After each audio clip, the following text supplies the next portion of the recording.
ఒక సదుద్దేశం, ఒక సదాశయం లేకుండా ఒకరు కన్యాకుమారి నుంచి కశ్మీర్ వరకు నడిచిన అది ఒక నిరర్ధకమైన నడకగా చరిత్రలో మిగిలిపోతుంది.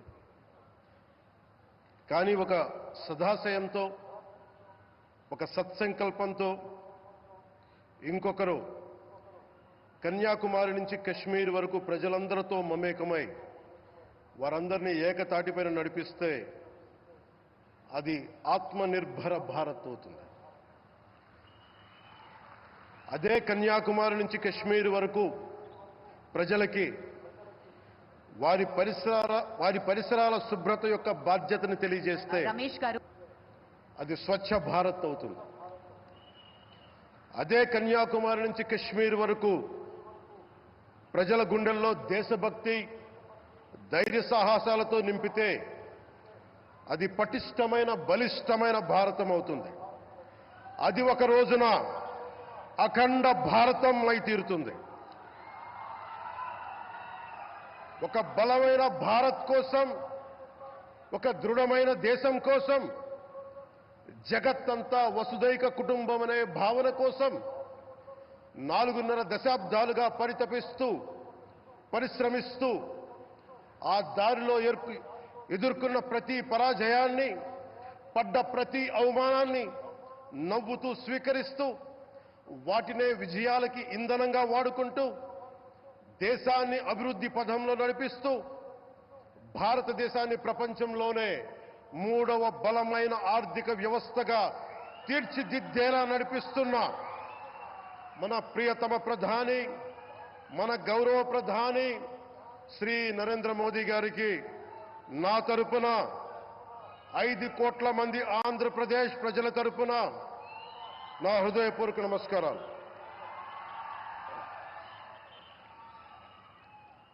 విద్యార్థి నాయకుడిగా రాజకీయాల్లో ప్రవేశించి రెవెన్యూ మంత్రిగా, ఆర్థిక మంత్రిగా మొదలై తెలుగుదేశంకి రథసారథి అయి 4వసారి ముఖ్యమంత్రి అయి తెలుగు ప్రజల్ని అభివృద్ధి పదంలో నడిపిస్తున్న దార్శనికులు, రాజకీయ ఉద్దండులు గౌరవ ముఖ్యమంత్రి శ్రీ నారా చంద్రబాబు నాయుడు గారికి నా హృదయపూర్వక నమస్కారాలు.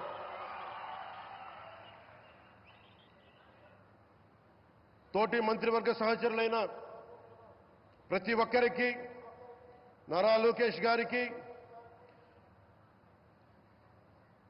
ఎన్డీఏ కూటమి శాసనసభ్యులకి, నాయకులకి, బీజేపీ నాయకులందరికీ పేరు పేరున నా నమస్కారాలు. కార్యకర్తలకి నా హృదయపూర్వక నమస్కారాలు. బీజేపీ నాయకురాలు శ్రీమతి పురంధేశ్వరి గారికి నా హృదయపూర్వక నమస్కారాలు. మా ఎన్డీఏ కూటమికి 164 అసెంబ్లీ స్థానాలు, 21 మంది పార్లమెంట్ సభ్యులనిచ్చి మమ్మల్ని వారి విలువైన ఓటుతో వేసి గెలిచిన ప్రతి ఒక్కరికి ఆడపడుచులకి, అక్క చెల్లెలకి, పెద్దలకి, పిన్నలకి, యువతులకి, యువకులకి పేరు పేరున నా హృదయపూర్వక నమస్కారాలు. ప్రజలు ఎన్డీఏ ప్రభుత్వాన్ని నమ్మారు, నిలబడ్డారు. అలా నిలబడినందుకే ఈ రోజున మన గౌరవ ప్రధానమంత్రి గారి సారథ్యంలో ఈ ప్రారంభోత్సవాలు కానీ, శంకుస్థాపనలు కానీ, అది దక్షిణ కోస్తా రైల్వే జోన్ కావచ్చు, కృష్ణపట్నం ఇండస్ట్రియల్ పార్క్ కానీ, గ్రీన్ హైడ్రోజన్ హబ్ కానీ, అనకాపల్లి బల్క్ డ్రగ్ పార్క్ కావచ్చు, 6 కొత్త రైల్వే ప్రాజెక్టులు కావచ్చు, వీటన్నిటిని వచ్చే పెట్టుబడి దాదాపు 2,10,000 కోట్ల రూపాయల పెట్టుబడులు, 7.5 లక్షల మందికి ఉపాధి అవకాశాలు. అవినీతితో కూరుకుపోయి ఉపాధి అవకాశాలు లేక, ఉద్యోగ అవకాశాలు లేక విలవిల్లాడుతున్న సమయంలో మీరు నిలబడ్డారు. అందుకే ఈ రోజున ఈ 2 లక్షల పైచిలుకు పెట్టుబడితో 7.5 లక్షల ఉపాధి అవకాశాలు లభించి మనందరికీ ఇచ్చినందుకు మనస్ఫూర్తిగా ప్రధానమంత్రి శ్రీ నరేంద్ర మోదీ గారికి చేతులెత్తి నమస్కరిస్తున్నాం. ఇవి కాకుండా కొత్త హైవేల నిర్మాణం విస్తరణ, అలాగే అమరావతి రాజధానికి పెట్టుబడులు, పోలవరంకి నిధులు, 15th ఫైనాన్స్ కమిషన్ నిధులు కానీ, జల్ జీవన్ మిషన్ కోసం ప్రతి ఇంటికి నీరు, రక్షిత మంచినీరు రావాలి ఆయన ఆకాంక్ష, ఆయన ఆశయం. మనకు గంట కాదు 24 గంటలు రావాలని పడ్డ తపన ప్రధానమంత్రి గారిది. వీటన్నిటికీ చేయగలుగుతున్నాం, ముందు ప్రారంభించామంటే మీరు మా మీద పెట్టిన భరోసా, మా మీద పెట్టిన నమ్మకం, గౌరవ ప్రధానమంత్రి గారి మీద మీరు చూపించిన నమ్మకం. ఈ రోజున అది 2 లక్షల పైచులకు పెట్టుబడులుగా ఇక్కడికి వచ్చింది. ఎక్కడో మన మారుమూల గ్రామాల్లో 70 సంవత్సరాల పాలనలో గ్రామాలకి రోడ్డు లేదు. ప్రధానమంత్రి సడక్ యోజన కింద ఈ రోజున మనం మారుమూల గిరిజన గ్రామాల్లో కూడా రోడ్లు వేయగలుగుతున్నామంటే దానికి ముందుండి మాకు వెన్నుతట్టి మాకు నిధులు సమకూరుస్తుంది నరేంద్ర మోదీ గారు. భారతం అభివృద్ధి పదంలో ఎందుకు చేశారు ఇవన్నీ అంటే, భారతదేశం అన్ని రాజ్యాలు, అన్ని రాష్ట్రాలు ఏ ఒక్కరు కూడా అభివృద్ధిలో వెనకపడకూడదు. అది మనకి తెలంగాణ కావచ్చు, ఆంధ్రప్రదేశ్ కావచ్చు, ఆంధ్రప్రదేశ్లోని ఉత్తరాంధ్ర, రాయలసీమ, మనకి కోస్తాంధ్ర కావచ్చు, ఎక్కడా కూడా ఏ ప్రాంతం కూడా వెనుకపడకూడదు. అభివృద్ధిలో అందరికీ సమాన వాటా ఉండాలని చెప్పే ఈరోజు ఇన్ని పెట్టుబడులు. ఈ మోదీ గారి సంకల్పానికి, సహకారానికి, ఆయన గైడెన్స్కి మనస్ఫూర్తిగా నా కృతజ్ఞతలు.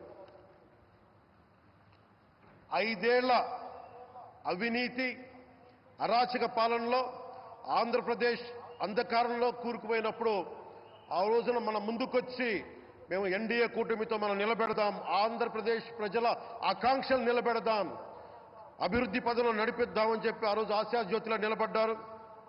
అసలు అభివృద్ధికి ఆస్కారమే లేదు ఆంధ్రాకి అనే స్థితి నుంచి అభివృద్ధి అంటే ఆంధ్రానే అని చెప్పుకునేలా గౌరవ ముఖ్యమంత్రి గారి నాయకత్వం, చంద్రబాబు గారి నాయకత్వంలో, ప్రధానమంత్రి గారి నిర్దేశకత్వంలో, వారి సూచనలతో సహకారంతో కేబినెట్ కానీ, మంత్రివర్గ సహచరులు కానీ, ఎన్డీఏ కూటమి ఎమ్మెల్యేలు కానీ, మేమందరం కార్యకర్తలు అందరం కష్టపడతాం. అహిర్నిశలు రేయం భవళ్లు కష్టపడతాం.